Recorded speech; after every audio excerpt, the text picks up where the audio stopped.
ቅዱስ አሐዱ አምላክ አሜን። በስመ አብ ወወልድ ወመንፈስ ቅዱስ አሐዱ አምላክ አሜን። አንድ አምላክ በሚሆን በአብ በወልድ በመንፈስ ቅዱስ ስም የረድኤቱ ሀብት የልመናው በረከት ከኛ ጋር ለዘላለሙ በእውነት ይኑር።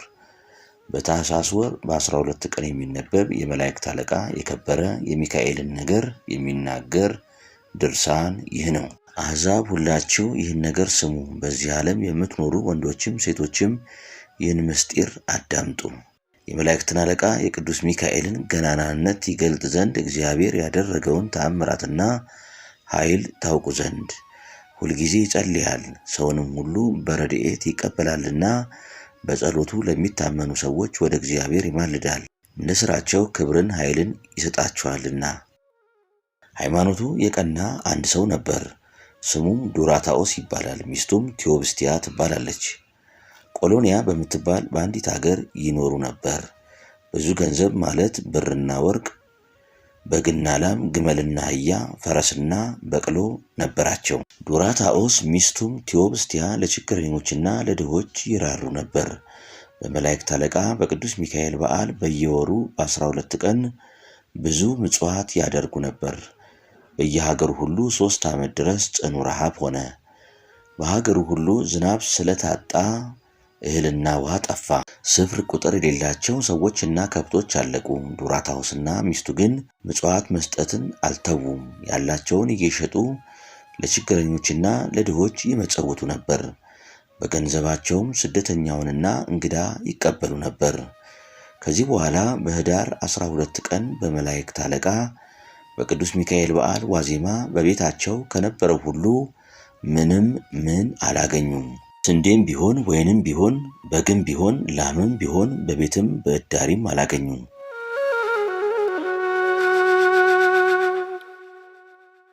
ቴዎብስቲያም እቤት በገባች ጊዜ የምታደርገው ምን ጠፍቶባት ተቀምጣ ታለቅስ ጀመር። የመላእክት አለቃ ቅዱስ ሚካኤል ሆይ በዓልህ እንዴት ይታጎል እያለች። ባሏም ዱራታኦስ ገብቶ እንዲህ አላት፣ ስላደረገልን ሁሉ ፈጣሪያችን እግዚአብሔርን እናመስግነው እንጂ ምን ያስለቅስሻል? አሁንም የቅዱስ ሚካኤል በዓል እንዳይታጎል እኔ ልብሴን ለወይንና ለስንዴ ሸጬ በመላእክት አለቃ በቅዱስ ሚካኤል በዓል መሥዋዕት ይሆን ዘንድ ለቤተ ክርስቲያን እሰጣለሁ፣ እርሱ ችግራችንን ያውቃልና። ሚስቱም እንዲህ አለችው፣ ዛሬስ እንደምን እንዲጠላኸኝ? የኔን ልብስ ትተህ ያንተን ልብስ ትሸጣለህን? ሥጋዬና ሥጋህስ አንድ አይደለምን? ጌታችን ባልና ሚስት አንድ አካል ናቸው። እግዚአብሔር አንድ ያደረገውን ሰው ሊለይ አይችልም ብሎ እንደተናገረ። እርሱም ሚስቱን እንዲህ አላት፣ የወንድ ልብሱ ቢያረጅ አያሳፍርም፣ ለሴት ግን ያሳፍራል። ያንቺ ልብስ ለነገ ይቀመጥ፣ በመላእክት አለቃ በቅዱስ ሚካኤል በዓል ቀን እንድትጸልይበት ይቆይ አላት። ዳግመኛም ሐዋርያው ጳውሎስ በጌታችን በኢየሱስ ክርስቶስ ዘንድ ወንድና ሴት የለም አላለህምን? ምክንያት አታድርግ አለችው። እሺ እንዳልሽ ይሁን አላት። ይህን ልብስ ሸጬ ስንዴና ወይን ገዝቼ ለቤተ ክርስቲያን ሹም እሰጣለሁ። ነገ ያንቺን ልብስ ወስጄ በግ እገዛበታለሁ። በነጋውም የሚስቱን ልብስ ይዞ ባለበግ ወዳለበት ቦታ ሄዶ ባለበጉን በ3 ወቄት ወርቅ የሚሸጥ በግ አለህን? አለው። አዎን አለኝ አለው። ዱራታኦስም መልሶ እንዲህ አለው፣ መያዣ የሚስቴን ልብስ እሰጥሃለሁ፣ እስከ 3 ቀንም እከፍልሃለሁ። ባገኝ 3 ወቄት ወርቅ እሰጥሃለሁ፣ ባላገኝ የሚስቴ ልብስ ገንዘብ ይሁን አለው። ባለበጉም የሐር ልብስ በቤቴ መልቶ አለ፣ የሚስትህን ልብስ አልሻም አለው። ዱራታኦስም በጽኑ ሐዘን ወደ ቤቱ ሲመለስ የመላእክት አለቃ ቅዱስ ሚካኤል በንጉሥ አምሳል ብዙ ሰራዊት ተከትለውት በነጭ ፈረስ ላይ ተቀምጦ በጎዳና ተገናኘው። ዱራታኦስም ባየው ጊዜ ፈርቶ ከጎዳናው ፈቀቅ አለ። የመላእክት አለቃ ቅዱስ ሚካኤልም ዱራታኦስ ሆይ እንዴት አደርክ? ከወዴት መጣ? እስኪ ና ንገረኝ አለው። ያን ጊዜ ዱራታኦስ ቀረበ። ዳግመኛም የመላእክት አለቃ ቅዱስ ሚካኤል ዱራታኦስን ይህ በትከሻ ያዝከው ምንድነው? የሴት ልብስ ይመስላል አለው። ያን ጊዜም ዱራታኦስ መልሶ አዎን ጌታዬ፣ ዛሬ የመላእክት አለቃ የቅዱስ ሚካኤል በዓል ነው። የሚስቴን ልብስ ይዤ ለመላእክት አለቃ ለቅዱስ ሚካኤል በዓል የማርደው በግ ልገዛ ወደ ባለበግ ሄድኩ። ባለበጉ ግን መያዣ ስጠኝ አለኝ። እንግዲያስ መያዣ የሚስቴን ልብስ ውሰድ አልኩት። የሐር ልብስ በቤቴ ሞልቶ አለ ብሎ እምቢ አለኝ አለው። የመላእክት አለቃ ቅዱስ ሚካኤልም አሁንስ እኔ ብዋስ እስከ 3 ቀን ትከፍላለህን አለው። ዱራታኦስም አሁን ጌታዬ እከፍላለሁ አለው።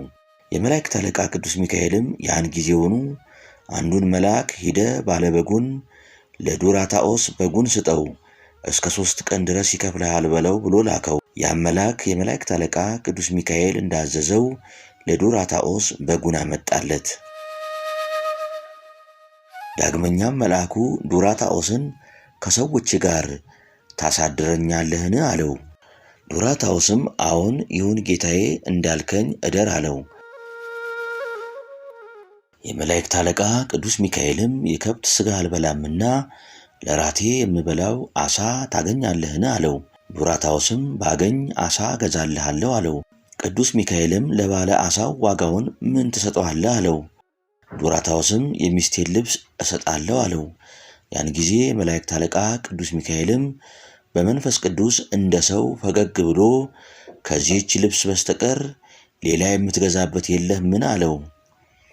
አሁን ጌታዬ የለኝም አለው። ቅዱስ ሚካኤልም ዓሣ በሚይዙ ሰዎች ዘንድ ብዋስ እስከ 3 ቀን ትከፍላለህን አለው። አሁን ጌታዬ እከፍላለሁ አለው። ያን ጊዜ ቅዱስ ሚካኤልም ዓሣ ወደሚይዙ ሰዎች አንድ መልአክ ላከ። ያም መልአክ ፈጥኖ ሄዶ አንድ ዓሣ አምጥቶ ሰጠው። ዱራታኦስም ደስ አለው። የመላእክት አለቃ ቅዱስ ሚካኤልንም ጌታዬ ሆይ ተነስ፣ ወደ ቤት እንግባ። ቅዱስ ሚካኤልም አንተ አስቀድመ ወደ ቤት ገብተ ራታችንን አዘጋጅ፣ እኔ በኋላ መጣለሁ አለው። ዱራታኦስም ያን በግና ዓሣ ይዞ ወደ ቤቱ ገባ። ሚስቱ ቴዎብስቲያ የደጃፉን በር ትከፍትለት ዘንድ ወጣች። በግና ዓሣውን ልብሱንም በትከሻው ተሸክሞ ባየች ጊዜ ጌታዬ ሆይ በግና ዓሣ ልብሴንም በትከሻ ተሸክመ አያለው፣ ይህን ሁሉ ከወዴት አገኘኸው አለችው። ባሏም አጥቼ ወደ አንቺ ስመለስ በጎዳና ደግ መኮንን ሰው አግኝቼ ክብሩን ገናነቱን ግርማውን ባየው ጊዜ ከጎዳና ወጥቼ ቆምኩ። በቃሉ ጠርቶ ዱራታኦስ ከወዴት መጣ? ና ወደ እኔ ቅረብ አለኝ። ጌታዬ ሆይ ዛሬ የመላእክት አለቃ የቅዱስ ሚካኤል በዓል ነውና ለበዓሉ የማርደው ልገዛ ሄጄ ነበር አልኩት። እንዴት በግ አላገኘህም አለኝ። ለባለ በጉ የምሰጠው ወቄት ወርቅ የለኝም። የሚስቴን ልብስ ይዘ አንድ በግ ስጠኝ ብለውም የሐር ልብስ በቤቴ መልቶ አለ፣ የሚስትህን ልብስ አልሻም አለኝ አልኩት። ይህን በነገርኩት ጊዜ ሰውየው ደግ ነውና ያን ጊዜውን አዘነልኝ። ከሰዎቹም አንድ መልእክተኛ ፈጥኖ ልኮ አንድ በግ ዓሣውንም እንደዚሁ አምጥቶ ሰጠኝ። ዱራታኦስም ይህን ነገር ለሚስቱ ለቴዎብስቲያ ሲነግራት የመላእክት አለቃ ቅዱስ ሚካኤል ከሰራዊቱ ጋር እነሆ ደረሰ። ከበር ቆሞ ቴዎብስቲያ ሆይ እንዴት አለሽ አላት። እርሷም ጌታዬ ሆይ ቸር አለህን አለችው። ቴዎብስቲያ ሆይ በዚህ ክፉ ዘመን እንደምን አለሽ አላት። የእግዚአብሔር ስሙ ይመስገን፣ በመላእክት አለቃ በቅዱስ ሚካኤል አማላጅነት አለን አለችው። ያን ጊዜም ዱራታኦስ ስለ እሱ የነገርኩሽ ሰው እነሆ ይህ ነው አላት። ቴዎብስቲያም ደስ ብሏት አንተ ክቡር ገናና ነህና ከበር አትቁም፣ ወደ ባሮች ቤት ግባ አለችው። ያን ጊዜ የመላእክት አለቃ ቅዱስ ሚካኤልም ዱራታኦስን እኔ ወደ ቤተ ክርስቲያን እሄዳለሁ፣ አንተ ይህን በግ ረድ፣ ዓሣው ግን እኔ ወደ ቤት እስክመለስ ድረስ ይቆያለው። አንተና ሚስት አስቀድማችሁ ሥራችሁን አዘጋጁ። የመላእክት አለቃ ቅዱስ ሚካኤልም ከእነርሱ ዘንድ ሄደ። ባሏ ዱራታኦስም ሚስቱን ለመላእክት አለቃ ለቅዱስ ሚካኤል በዓል የምናደርገው የቀረ ወይን የለንምን አላት። የቀረ አንድ ማድጋ አለ አለችው። ከዚህ በኋላ ዱራታውስም ወይኑን ያይ ዘንድ ወደ ቤቱ ገባ። ከበር እስከ ጓዳ ጋኑም ማድጋውም ወይን ሞልተው ነበር። ሚስቱንም በጠዋት ከወጣው ወዲህ ወይን ያመጣልሻለን አላት። የለም አለችው። የሆነውን እስክናውቅ ድረስ ዝም በይ አላት። ዳግመኛም ወደ እንጀራው ቤት ገባ። ከበር እስከ ውስጥ ድረስ መልቶ አገኘ። ዘይቱ፣ ቅቤው፣ ማሩ ወዳለበት ሄደ፣ ሞልቶ አገኘው። ወደ እህል ቤትም ሄደ፣ በየአይነቱ መልቶ አገኘው። ወደ ዕቃ ቤትም ሄደ፣ ሀብትም መልቶ አገኘ። በዚያች ሰዓትም ሊነገር የማይቻል ሀብት በረከት በቤታቸው ውስጥ ሆነ። ያን ጊዜም እጅግ ደስ ብሏቸው በመላእክት አለቃ በቅዱስ ሚካኤል አማላጅነት ቤታችንን የባረከ እግዚአብሔር ይክበር ይመስገን ብለው ሰገዱ።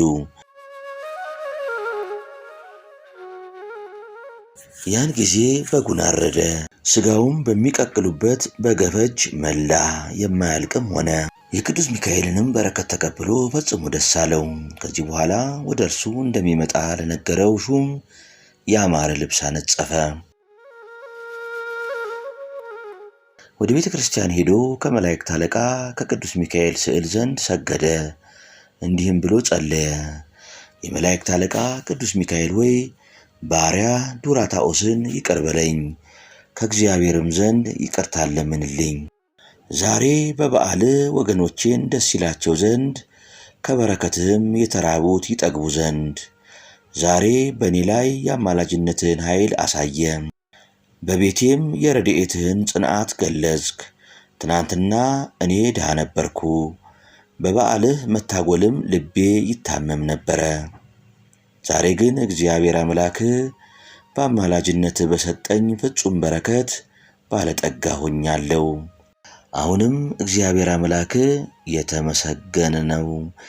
ድሃውን ከምድር ያነሳኝ፣ ጦም አዳሪውንም ከትቢያ ከፍ ከፍ ያደረገኝ፣ ካንተ ጋር ያኖረኝ ዘንድ በፍቅርህም ያጸናኝ ዘንድ ከመላእክቱ ጋር ያኖረው ዘንድ ድሃውን ከምድር የሚያነሳው ምስኪኑንም ከመሬት ከፍ ከፍ የሚያደርገው እሱ ነው ብሎ ነቢዩ እንደተናገረ፣ እነሆ ከዳዊት ጋር በፊትህ ዘምርለታለሁ እንዲህ እያልኩ በመላእክት ፊት ላንተ ዘምራለሁ፣ በቤተ መቅደስህም ሰግዳለሁ፣ ለስምህም እገዛለሁ። በምሕረትህ በቸርነትህ ምክንያት ቅዱስ ስምህን ከሁሉ በላይ ከፍ ከፍ አድርገዋልና እያልኩ ስለዚህም የእግዚአብሔር የአምላክ ስሙ ለዘላለሙ ይመስገን። እንዲህ እያለ በሕዝቡ ሁሉ ፊት ጸለየ። ከካህኑ በረከትን ተቀብሎ ከቤተ ክርስቲያን ወጣ።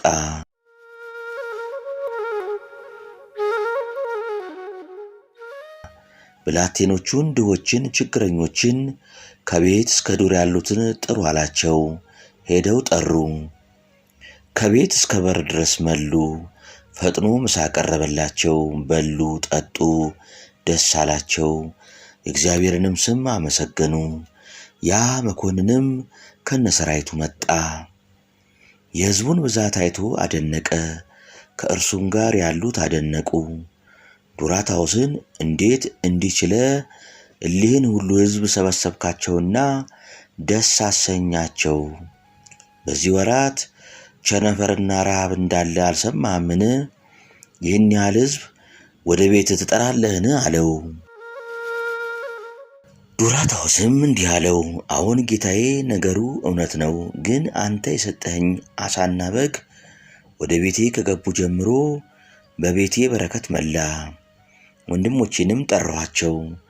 ዛሬ የመላእክት አለቃ የቅዱስ ሚካኤል በዓል ነውና በልተው ጠጥተው ደስ እንዲላቸው እኔንም ደስ እንዲለኝ አለው። ያን ጊዜ መላእክት አለቃ ቅዱስ ሚካኤል ከመካከላቸው ተነስቶ ወደ ቤት ገብቶ ያማረ ግምጃና ልብስ በተነጸፈበት አልጋ ላይ ተቀመጠ። ዱራታውስንም ያንን ዓሣ አምጣልኝ አለው። ወዲያው አመጣለት። ሆዱንም ሰንጥቀው አለው። ዱራታውስም ፈጥኖ ወርዶ ሆዱን ቀደደው። በውስጡም የጨርቅ ከረጢት የመሰለ ነገር አገኘ።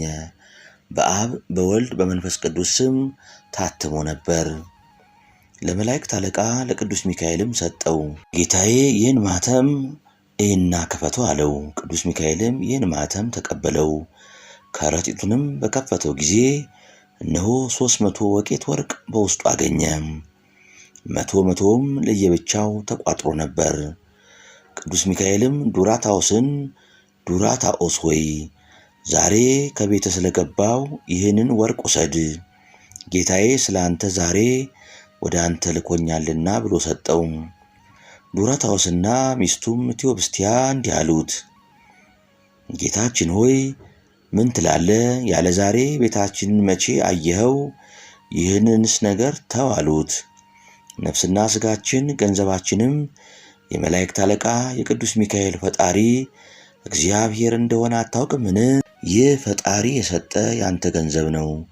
ለእኛም የመላእክት አለቃ የቅዱስ ሚካኤል አምላክ ፈንታችንን ሰጥቶናል። ይህንን ወርቅ እንደምን ውሰዱ ትለናለ? ያላሰብነውን አግኝተናልና። ዛሬ የመላእክት አለቃ የቅዱስ ሚካኤል በዓል እንደሆነ አታውቅምን? እኛም በሱ ስምና በፈጣሪው ስም ብዙ በረከት አገኘን አሉት። ይህም እግዚአብሔር አምላካችሁ ለእናንተ የሰጣችሁ ገንዘባችሁ ነው። ስለዚህ ይህን 300 ወቄት ወርቅ ለራሳችሁ ውሰዱ። ከዚሁ 3ቱን ወቄት ወርቅ ለዕዳችሁ ክፈሉ። አንዱን ወቄት ትላንት ዋስ ለሆንኩ ልብስህን መያዣ ላደረክበት ለስንዴና ለወይን ዋጋ ስጥ። አንዱን ወቄት ለበግ፣ አንዱን ወቄት ለዓሣ ስጥ አለው። ዳግመኛም ዱራታኦስንና ሚስቱን ቴዎብስቲያን አወቃችሁኝን አላቸው። አላወቅንህም፣ ፈጽሞ ያለ ዛሬም አላየንህ አሉት። እርሱም እንዲህ አላቸው፣ እኔ የመላእክት አለቃ ሚካኤል ነኝ። እናንተ በሕፃንነት ሳላችሁ አባቶቻችሁ በየወሩ በስሜና በፈጣሪ ስም ሲመጸውቱ በነበረ ጊዜ እኔ በቤታችሁ ነበርኩ። እኔ ስለ እናንተ ሌሊትና ቀን ወደ ጌታዬ ወደ እግዚአብሔር እለምንላችኋለሁ። አሁንም የተመረጣችሁ የልዑል እግዚአብሔር አገልጋዮች እናንተ ናችሁና ደስ ይበላችሁ።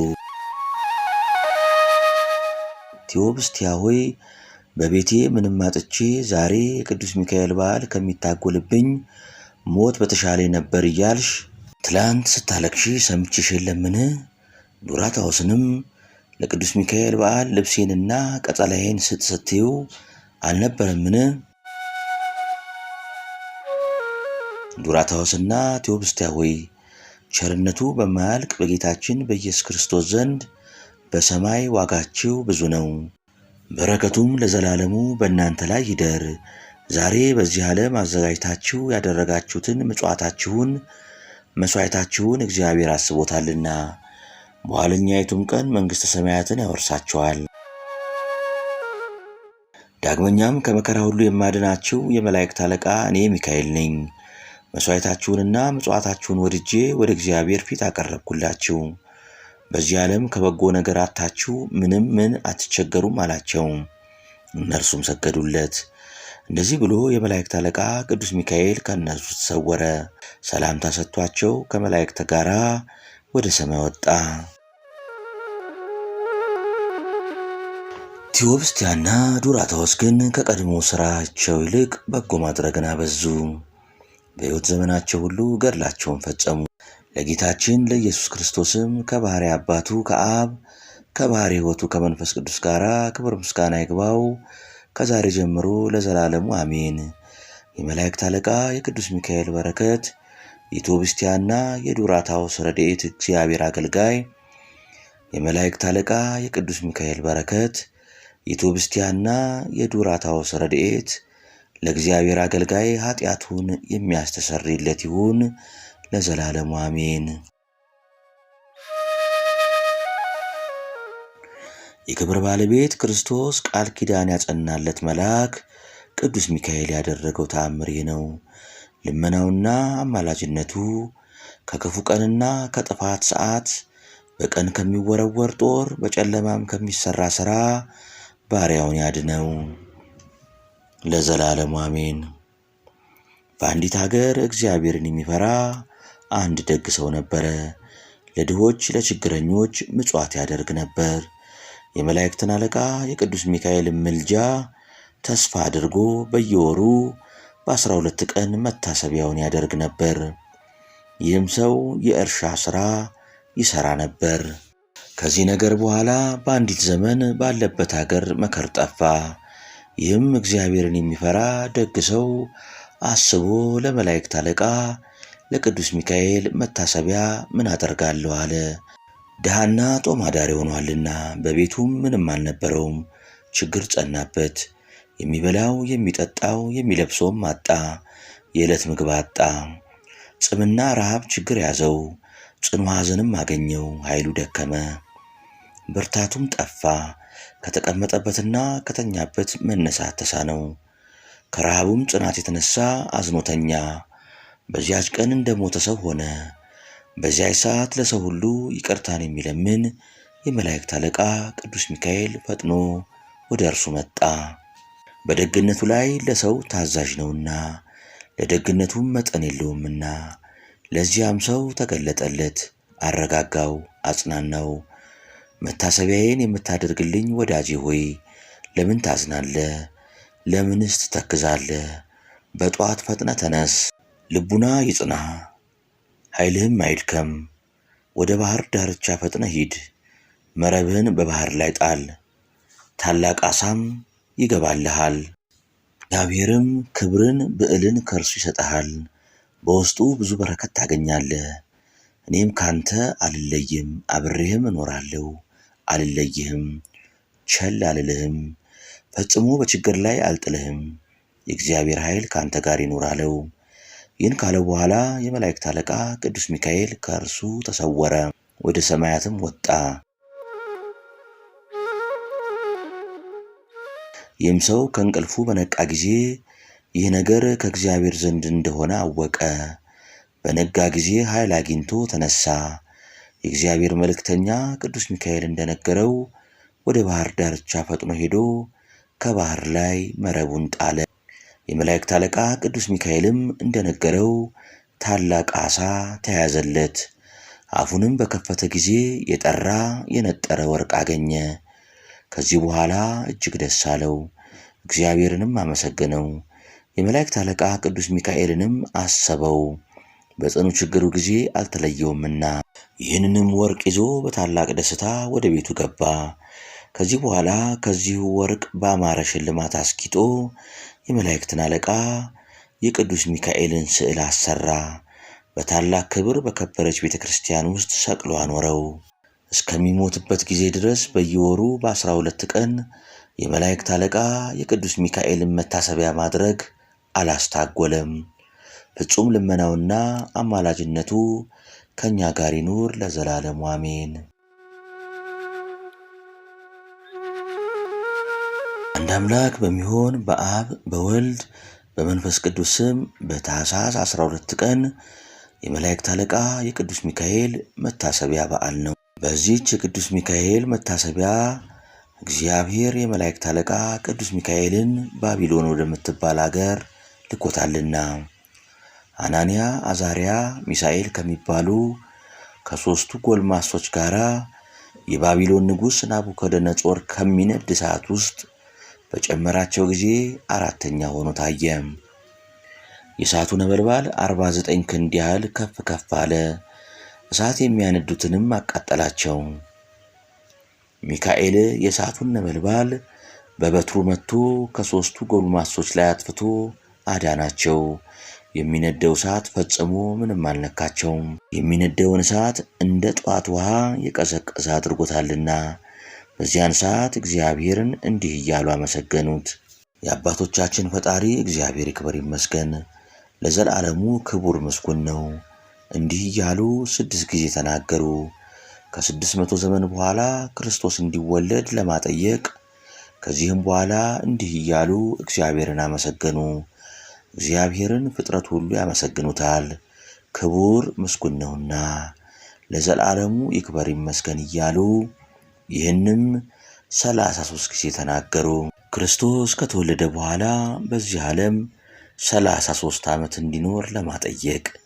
ስለዚህ የከበረ መልአክ የመላእክት አለቃ የቅዱስ ሚካኤልን በዓል በየወሩ በ12 ቀን እናደርግ ዘንድ አባቶቻችን ሥርዓት ሰርተዋል።